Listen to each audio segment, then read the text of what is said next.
locations today? I don't know, Mo. It's so hard to find somewhere that we haven't been before. Have you searched on Google? Of course I have.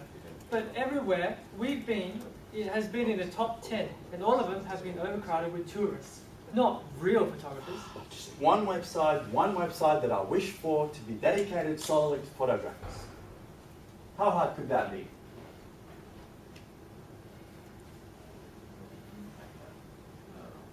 Close this window. There's one. There we go. Hey. Eye-opening photography, the essence of the world from 1,000 angles. A site where photographers share their favorite vantage points to other photographers? Find it, capture it, share it with other enthusiasts. Dude, that's a local community for photographers. How awesome! Thank you, ladies and gentlemen. As what we've observed right now is a real-life scenario of real photographers out there experiencing the difficulties of finding those vantage points. It is a very difficult place to find and collaborate with each other. And what we've designed over here is I'm going to a quick demo of eye-opening photography.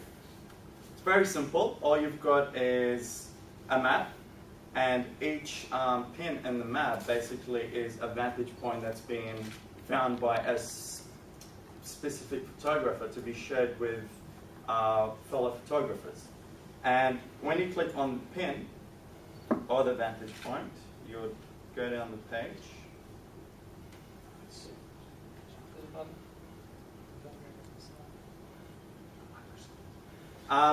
You will basically get a selection of photos right at the bottom here.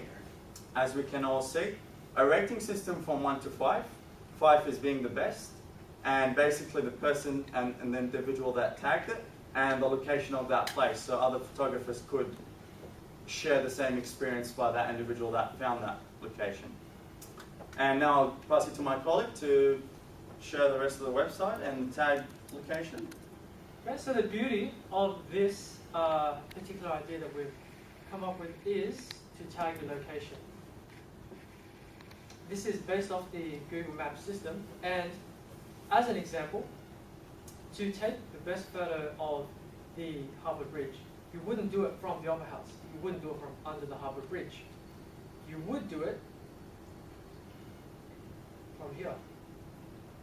And this is where the pin is. So the pin represents where the photo was taken. And this is a community for photographic enthusiasts. So coming down to the page, they put their tag name.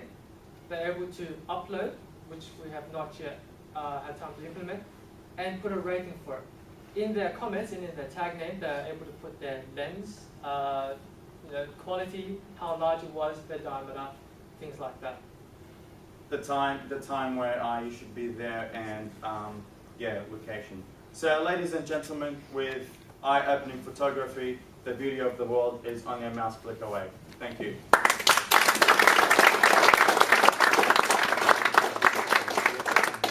Any questions? I really like this product. Do you have any plans to port it to the iPhone or integrate GPS? That has actually been brought up because there is a system called, I think, Latitude that we have been investigating, but we just haven't had time to implement it. And these days it's just such a simple thing to put, you link it to Facebook, Twitter, iPhone, the whole lot, so you can upload pictures from anywhere you are. So? Alright, so say you've got fairly easy instructions on how to actually tag locations and create content for the site, but say I'm a photographer and I want to find out what the best location for a site is and then screen it for, say I've only got a certain number of lenses. Is there a facility for that? Filtering systems? Say I was to do a search to say, look, Sydney Harbour Bridge. How am I going to know that one setting is better than another? Alright, well it's basically a filtering based system, so we only have 24 hours to create it, but essentially what you're talking about is select a place, put some criteria, and it shoots up certain locations or certain products within that place you chose. So it's a simple mechanism. Is it ranking based on user perception or is it on the actual photographer's perception?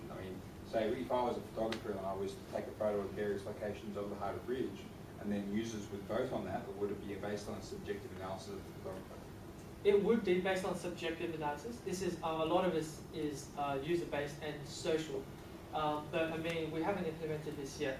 But a subscription system is what we're looking at to keep the community of hobbyists and enthusiasts, and also that's going to be generating. And remember, your users are photographers themselves, so it's not just going to be around a bloke from the street going, nah, that looks real terrible, and they wouldn't know what they're talking about.